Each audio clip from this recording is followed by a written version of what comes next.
Everyone, welcome to my channel. আজকে আমরা জানব কিভাবে পাস্ট ইনডেফিনাইট টেন্সের ভয়েস চেঞ্জ করতে হয়। তো চলো ভিডিওটি শুরু করা যাক। প্রথমেই জানব পাস্ট ইনডেফিনাইট টেন্সের গঠন। এক্ষেত্রে আমরা প্রথমে সাবজেক্ট বসাই, তারপর past form of main verb বা ভার্বের সেকেন্ড ফর্ম বসাই, তারপর অবজেক্ট বসাই। এটা হচ্ছে পাস্ট ইনডেফিনাইট টেন্সের গঠন।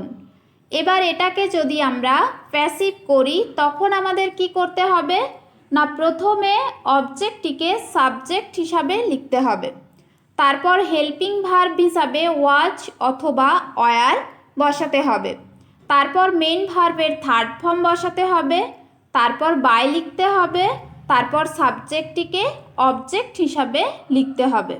এটা হচ্ছে প্যাসিভের গঠন। যেমন দেখো, আই স এ লায়ন। এখানে আই হচ্ছে সাবজেক্ট, স হচ্ছে ভার্ব, স হচ্ছে সি ভার্বের পাস্ট ফর্ম, এ লায়ন হচ্ছে অবজেক্ট। এবার এটাকে যদি আমরা প্যাসিভ করি তখন আমাদের কি করতে হবে না, প্রথমে অবজেক্টটিকে সাবজেক্ট হিসাবে লিখতে হবে। অবজেক্টটিকে সাবজেক্ট হিসাবে লিখলে কি হবে না, এ লায়ন, তারপর হেল্পিং ভার্ব হিসাবে ওয়াচ অথবা ওয়্যার বসাতে হবে। এ লায়ন যেহেতু সিঙ্গুলার তাই আমি এরপর ওয়াচ বসালাম, তারপর মেন ভার্বের থার্ড ফর্ম বসাতে হবে। এখানে ভার্ব হচ্ছে স, স হচ্ছে সি ভার্বের পাস্ট ফর্ম, সি স সিন, তাহলে থার্ড ফর্ম হচ্ছে সিন, তাই আমি এখানে সিন লিখলাম।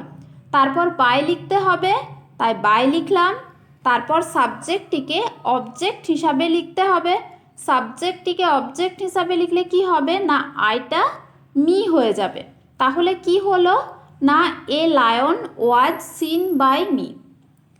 এবার আমরা জানব পাস্ট ইনডেফিনাইট টেন্সের নেগেটিভ সেন্টেন্স থাকলে তার ভয়েস চেঞ্জ করার নিয়ম। এক্ষেত্রে অ্যাক্টিভের গঠনটা কীরকম হয় না, এক্ষেত্রে আমরা প্রথমে সাবজেক্ট বসাই, তারপর ডিড বসাই, তারপর নট বসাই, তারপর base form of main verb বা ভার্ব ওয়ান বসাই, তারপর অবজেক্ট বসাই। এবার এটাকে যদি আমরা প্যাসিভ করি তখন আমাদের কি করতে হবে না, প্রথমে অবজেক্টটিকে সাবজেক্ট হিসাবে লিখতে হবে, তারপর হেল্পিং ভার্ব হিসাবে ওয়াচ অথবা ওয়্যার বসাতে হবে, তারপর নট বসাতে হবে, তারপর মেন ভার্বের থার্ড ফর্ম বসাতে হবে, তারপর বাই লিখতে হবে, তারপর সাবজেক্টটিকে অবজেক্ট হিসাবে লিখতে হবে। যেমন দেখো, they did not eat rice. এখানে দে হচ্ছে সাবজেক্ট, ইট হচ্ছে মেন ভার্ব, রাইস হচ্ছে অবজেক্ট। এবার এটাকে যদি আমরা প্যাসিভ করি তখন আমাদের কি করতে হবে না, প্রথমে অবজেক্টটিকে সাবজেক্ট হিসাবে লিখতে হবে। অবজেক্টটিকে সাবজেক্ট হিসাবে লিখলে কি হবে না, রাইস, তারপর হেল্পিং ভার্ব হিসাবে ওয়াচ অথবা ওয়্যার বসাতে হবে। এখানে রাইস যেহেতু সিঙ্গুলার তাই আমি এরপর ওয়াচ বসালাম, তারপর নট বসাতে হবে তাই নট বসালাম, তারপর মেন ভার্বের থার্ড ফর্ম বসাতে হবে। ইটের থার্ড ফর্ম যেহেতু ইটেন তাই ইটেন লিখলাম, তারপর বাই লিখতে হবে তাই বাই লিখলাম, তারপর সাবজেক্টটিকে অবজেক্ট হিসাবে লিখতে হবে। সাবজেক্টটিকে অবজেক্ট হিসাবে লিখলে কি হবে না, দেটা দেম হয়ে যাবে। তাহলে কি হলো না, rice was not eaten by them. এবার আমরা জানব পাস্ট ইনডেফিনাইট টেন্সের ইন্টারোগেটিভ সেন্টেন্স থাকলে তার ভয়েস চেঞ্জ করার নিয়ম।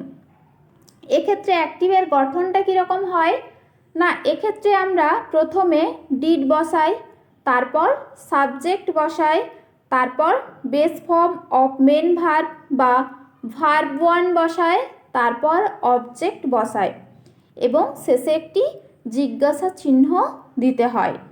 এবার এটাকে যদি আমরা প্যাসিভ করি তখন আমাদের কি করতে হবে না, প্রথমে অবজেক্টটিকে সাবজেক্ট হিসাবে লিখতে হবে, তারপর হেল্পিং ভার্ব হিসাবে ওয়াচ অথবা ওয়্যার বসাতে হবে।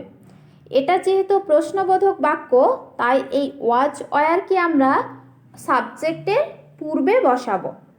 তারপর মেন ভার্বের থার্ড ফর্ম বসাতে হবে, তারপর বাই লিখতে হবে, তারপর সাবজেক্টটিকে অবজেক্ট হিসাবে লিখতে হবে এবং শেষে একটি জিজ্ঞাসা চিহ্ন দিতে হবে। যেমন দেখো, ডিড হি হেল্প ইউ, এখানে হি হচ্ছে সাবজেক্ট, হেল্প হচ্ছে মেন ভার্ব, ইউ হচ্ছে অবজেক্ট। এবার এটাকে যদি আমরা প্যাসিভ করি তখন আমাদের কি করতে হবে না, প্রথমে অবজেক্টটিকে সাবজেক্ট হিসাবে লিখতে হবে। অবজেক্টটিকে সাবজেক্ট হিসাবে লিখলে কি হবে না, ইউ। তারপর হেল্পিং ভার্ব হিসাবে ওয়াচ অথবা ওয়্যার বসাতে হবে। এখানে যেহেতু ইউ রয়েছে তাই আমি এরপর ওয়্যার বসাবো। আর এটা যেহেতু প্রশ্নবোধক বাক্য, তাই এই ওয়্যারকে আমরা সাবজেক্টের পূর্বে অর্থাৎ ইউর পূর্বে লিখব। তাই আমি ওয়্যারকে ইউর পূর্বে লিখলাম। তারপর মেন ভার্বের থার্ড ফর্ম বসাতে হবে। হেল্পের থার্ড ফর্ম যেহেতু হেল্প, তাই হেল্প লিখলাম। তারপর বাই লিখতে হবে, তাই বাই লিখলাম। তারপর সাবজেক্টটিকে অবজেক্ট হিসাবে লিখতে হবে। সাবজেক্টটিকে অবজেক্ট হিসাবে লিখলে কি হবে না, হিটা হিম হয়ে যাবে এবং শেষে একটি জিজ্ঞাসা চিহ্ন দিতে হবে। তাহলে কি হলো না, were you help by him.